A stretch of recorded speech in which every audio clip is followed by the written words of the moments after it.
On the other side of the cave, the player is welcomed by strange music that nothing else in the game quite sounds like. It's jolly but off-kilter, and goes with the yellow hills surrounding them. Yellow is a color that is often used to incite uneasiness, and it with the strange sounds leave the player unsure what to expect. As they head down the path, they meet none other than this little guy. We feel groove. Hi-ho, me Mr. Saturn. This place, all are Mr. Saturn.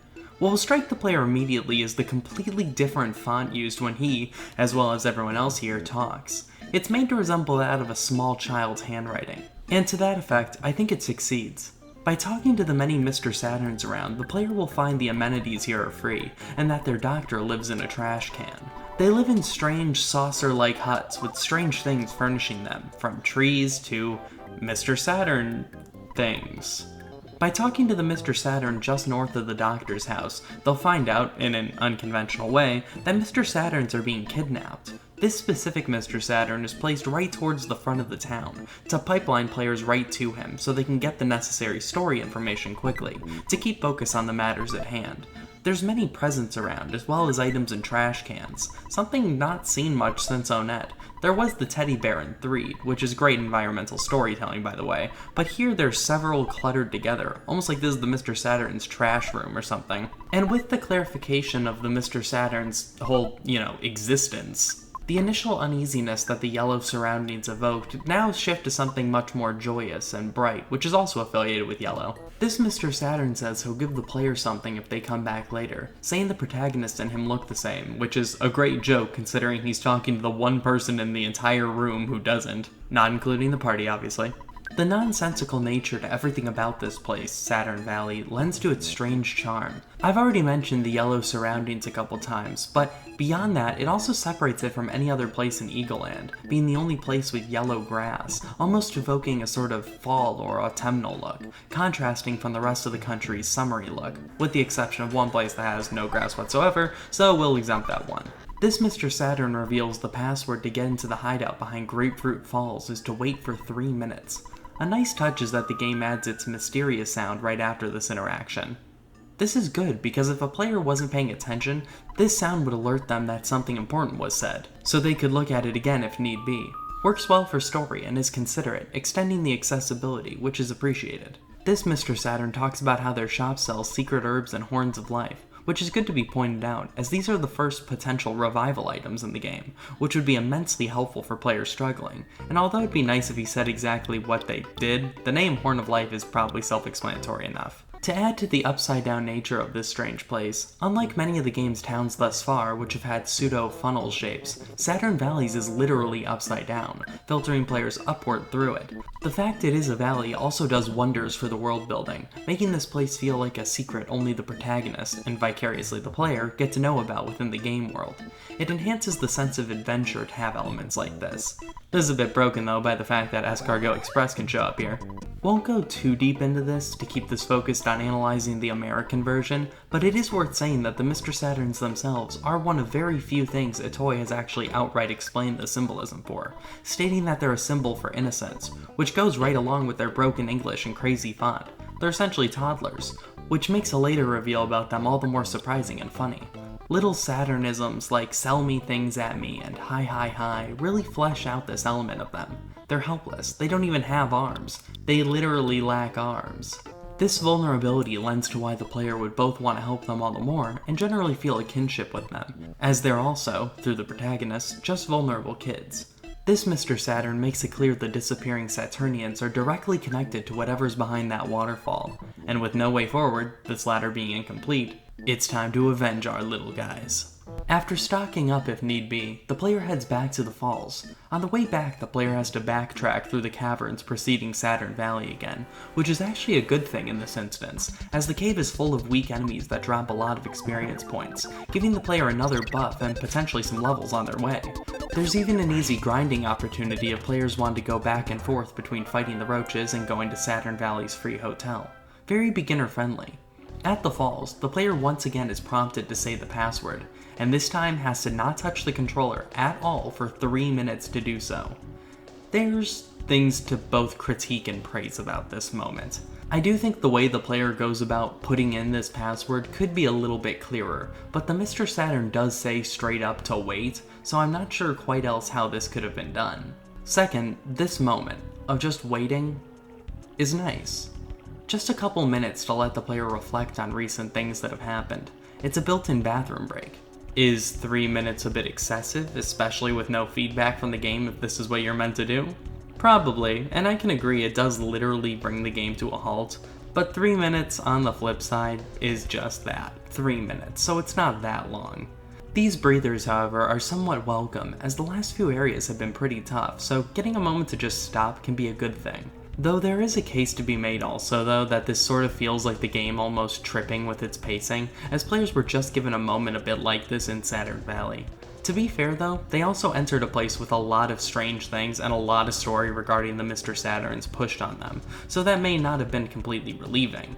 This, however, makes sure all players get just that. With that, you may enter. Inside, the player enters an industrial factory setting. The inherently mechanical nature of the place contrasts well with all the recent nature settings the players traversed, and the scale suggested from these walls just below the railings do a lot in lending a sense of largeness to this secret base, conveying to the player that these evildoers are much more at large behind the scenes. Literally, the waterfall itself is like a curtain than they may have first thought. Heading forward, the player is immediately confronted by another little guy, who asks if they brought fly honey, telling them it's Master Belch's favorite.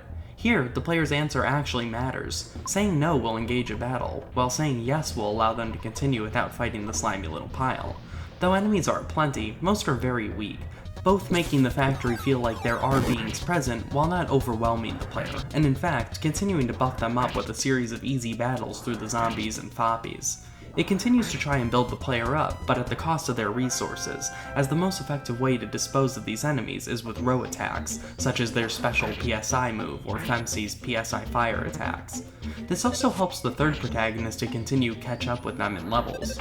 In the factory there are also bombs and broken items for the player to find, which makes sense as it is a factory for bad guys, and makes the place feel more cohesive in execution. Just ahead, the player will find some chained up Mr. Saturns working the assembly lines, who express their woes with a forced smile. The grace of the location, along with the perceived size of the factory through the use of depth and ladders, helps to demonstrate the helpless feeling that they're experiencing, as it feels both dull and oppressive. As stated previously, they're just little guys, so something this big is especially big for them, and makes them seem all the more in need of help. They're also presumably doing all their work on the lines with their noses. Again, no arms. The nearby slimy little piles hype up Belch, who they both lay claim is one nasty fellow, as well as reiterating his association with Gygus. It's small, but it's nice that they do this, as with all that's been having to do with Belch and Threed in Saturn Valley, it's good to reiterate Gygus is the main threat, and goes way beyond Belch, who's done so much damage, and he's still just a pawn to Gygus. These small ledges are a good touch too, as they add some sense of almost realism to the place, as it's implied workers here probably have their own ways of reaching them. There's also fly enemies, a good addition to directly follow how nasty Belch is being discussed. Helps to bring that dimension of the setting to life, because this game stinks. Speaking of, the slimy little piles can all make the whole party cry with a burp, which is extremely annoying.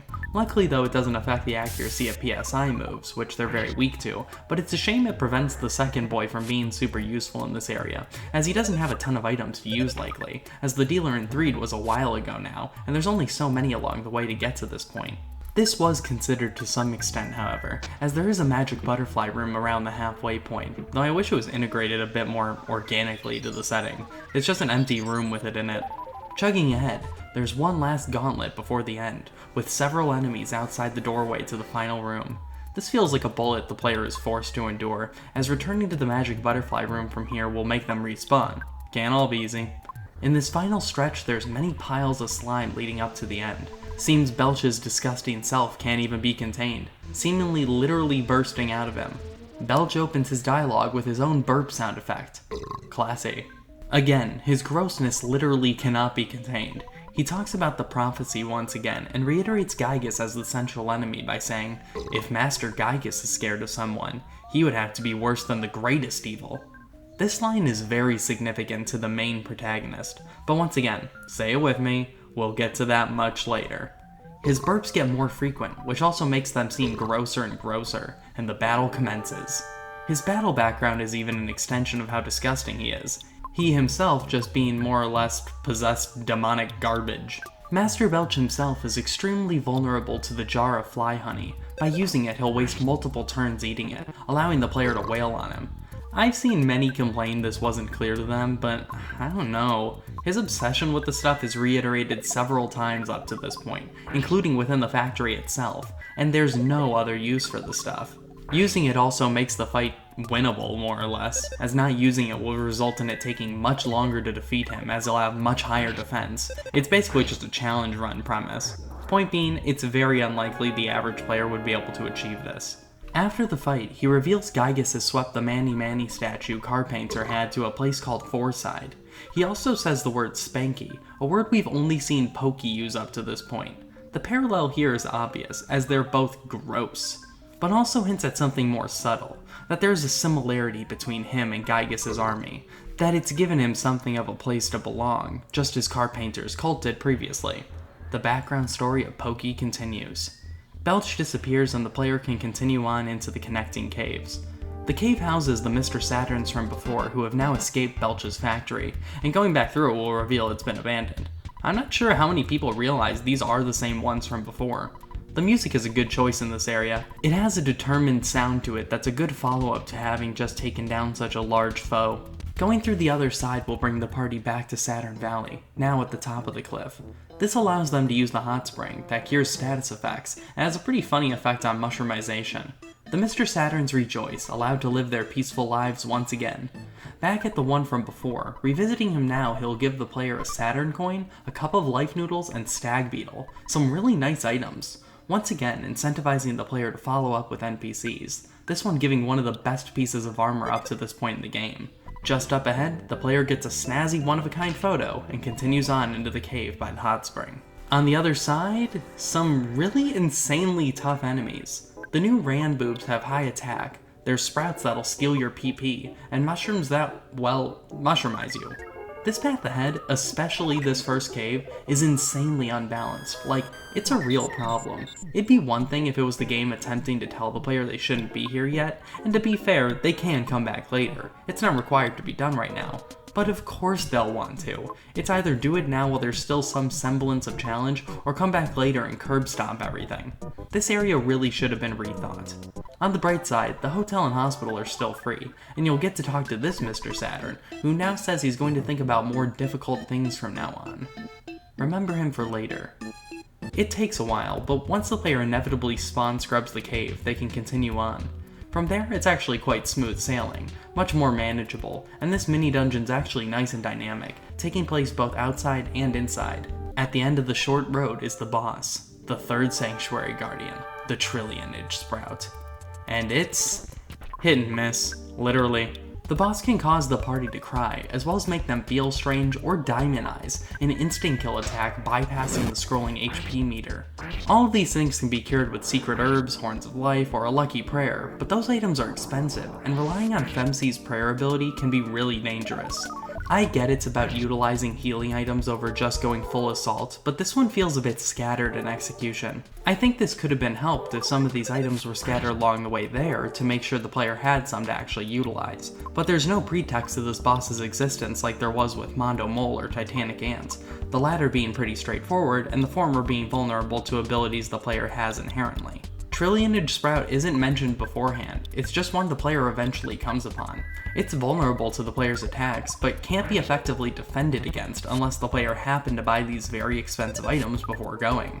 It's a mixed bag, but when the player defeats it, they can move on to the Sanctuary location, the Milky Well.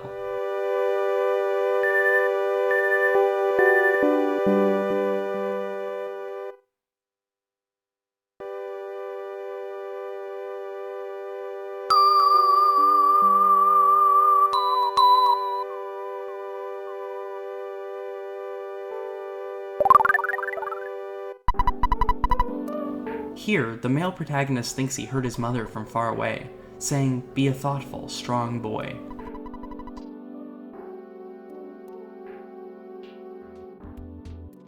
The player walks back through the Milky Way now, probably never so happy to see enemies avoid them as this point, and is back in Saturn Valley. Before leaving, the player can take a short rest and have some coffee with this Mr. Saturn.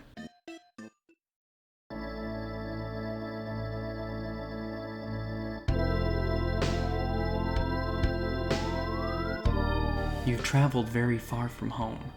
Do you remember how your long and winding journey began with someone pounding at your door? It was Pokey, the worst person in your neighborhood, who knocked on the door that fateful night.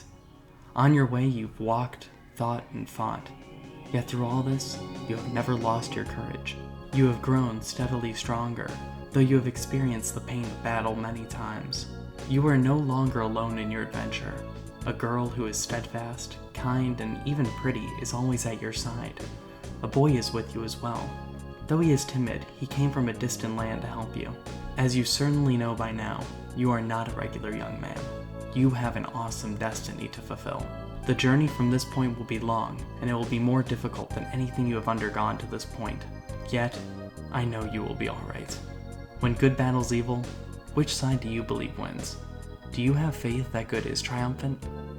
One thing you must never lose is courage. If you believe in the goal you are striving for, you will be courageous. There are many difficult times ahead, but you must keep your sense of humor, work through the tough situations, and enjoy yourself. When you have finished this cup of coffee, your adventure will begin again. Next, you must pass through a vast desert and proceed to the big city of Forside. I wish you luck.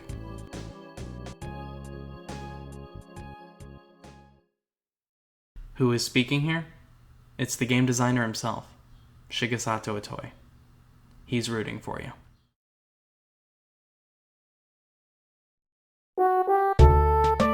Back in 3, the sun has returned. The music is also a mix of triumphant and a sense of the long road still ahead. Many are obliged to thank the party, and also make clear that the ghosts in the eastern tunnel have left, making way for the party to continue on towards Forside. This girl gives the protagonist a kiss, real ladies man, and right in front of the female protagonist. This guy is in girl troubles of his own, being the boyfriend of this girl from the Tucson department store, who's come to visit only to see he was cheating on her with a 3 girl. That's rockers for ya. The guy who is on the zombie side is as charming as ever, and this older woman says something that just melts my heart. And the guy who had information about Gygas has vanished. This NPC talks about someone looking for treasure in the desert. This boy is as lost as ever, and in the circus tent, the zombies have been sealed away. This NPC in the hotel says there's supposedly abandoned Forside called Runway Fire. With things in 3 settled, the gang hops on the next bus to Forside.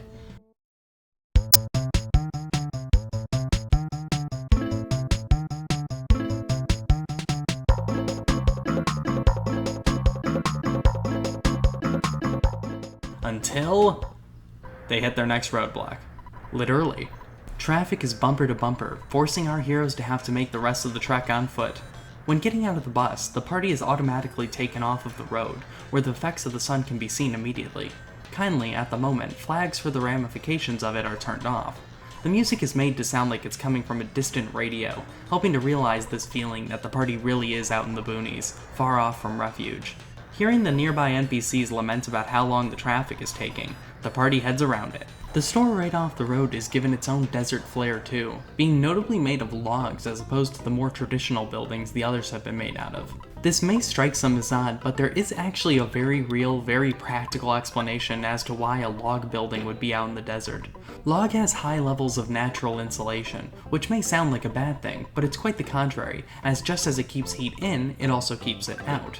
So a log cabin with smaller windows actually would be quite effective in potentially keeping cooler in a hotter climate like this. It's actually the same reason one might use one in a cold place, as it keeps the heat in and the cold out. This also works with the opposites, and keeps costs low. Which would make sense for a small store out in the desert to aim to do. Keep costs low to continue to supply, and keep customers comfortable. Here the player can restock supplies if they forgot to before leaving Threed, as well as add items from an arms dealer, rest, and save their game. Even the black telephone makes sense for a place like this, as wasting money installing a phone booth and powering it wouldn't make sense for a place that mostly sees little foot traffic, so just having a rotary phone would be the way to go. There's a surprising amount of thought placed in this one small location. Heading into the desert, the player is forced to fight a mole playing rough, a very weak enemy for this point in the game. This enemy, by being defeated, triggers the flags for the sun's effects to switch on, which makes it so the inconveniences here don't begin until the player themselves is ready for them. Again, thoughtful. And a mole doesn't look out of place in a desert either. Into Dusty Dunes Desert proper, this place is big, and kind of empty. But that both makes the other things like presents and NPCs stand out more, and frankly make it feel more like a desert. And if the player isn't interested in exploring it, the required things to do can be found right along the shortest path. To each their own. First entering the desert, the player will see a monkey near a hole in the ground. The monkey tells the party about their underground paradise that was created by a Talarama. Going underground, the player will encounter another monkey who says Talarama is fasting and meditating, literally floating he's so in the zone. And attempting to talk to him won't even break his concentration. Let's check back with him later. In the northern part of the desert is a tiny black sesame seed, who feels awful for hurting a white sesame seed. Then you take a picture. The white sesame seed can also be found in the desert, also wishing to see the black sesame seed, but there's nothing the player can do to reunite them. There's something so funny yet tragic about it, like Romeo and Juliet but in clown makeup. In the northeast, there's a sign from someone saying they lost their contact lenses in this area. They're described as a memento from the owner's grandmother, and is offering a reward for them being returned, a man named Panatella Giovanni at the Forside Bakery. This name is a direct reference to Olympian Giovanni Pettinella, who was an Italian track cyclist, and won a gold medal in the 1964 Summer Olympic Games. Why is this person referenced here? Not quite sure, but if I had to guess, it would be that it's some sort of joke about him running around the desert looking for this, because people are often running around all over the place looking for things they've lost, but that's just a wild guess. By going just north from here, the player can find the contact lenses. Exploring the desert, the player will inevitably start noticing something. The screen's flashing red. That's weird, then no one's poisoned. Sunstroke. Another addition to the game's realism, the party can contract sunstroke from being in the heat too long. While some might find it annoying, it can be healed away with the cheapest healing ability, and can also be washed away with a wet towel item. The game makes effective use of reusing the Runaway Dog's overworld enemy sprites here, which turn out to be desert wolves. A nice use of repurposing assets, but in a way that fleshes out the world more, and lends a sense of credibility to it. The desert also has smiling spheres, which are sort of uncanny, cute little UFOs, crested bukas, and a couple more I want to focus a little closer on. The first is a criminal caterpillar, which is a rare enemy but can be defeated relatively easily, and when done drops a lot of experience. It's small, but it's nice to have little rewards like this for the player just spending their time exploring. The second is the bad buffalo, which are actually mentioned by some of the people stuck in traffic as blocking the road up ahead. The desert also has a small oasis and a pile of cow bones that the player can speak to. He's lonely. Funny, and helps elevate the oppressiveness of the location. There's also another oasis too, where a monkey describes himself as the opposite of a sea monkey, living in the desert. So why are there so many monkeys in the desert anyway? It seems to be a reference to 2001: A Space Odyssey, which has a nearly hour-long sequence of apes living in a prehistoric desert. Cinema. This would make sense, as Itoy is a huge fan of the film, and even cited it as a major inspiration on both the Mother series and for his love of monkeys. Smack dab in the middle of the desert are two sunbathers who are humorously colorized red to show they're sunburned. The east side of the desert has a small house that the player can rest at. That's the Dusty Dunes HQ for finding gold.